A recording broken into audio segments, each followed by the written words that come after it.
Hi అండి అందరికీ, welcome to our channel. దుంపల కుర్మా అంటే ఎవరికి ఇష్టం ఉండదండి. దాని ఫేవరెట్గా చాలామంది ఉంటారు.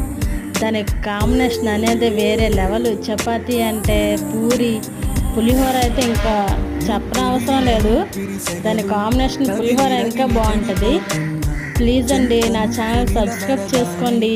నిన్ను విడిచి పరుగెడుతున్నా సమీపానికొచ్చావంటే గుండెల్లో తుఫానే అలా నన్ను రమ్మన్నావా అల్లాడి పోతానే నవ్వులతో చంపే మాయే చాలే ఏమో తుళ్ళి తిరిగెను మనసే పిచ్చి పరుగులు తీసే వెళ్ళి విరిసెను వయసే ఎందుకో ఏమో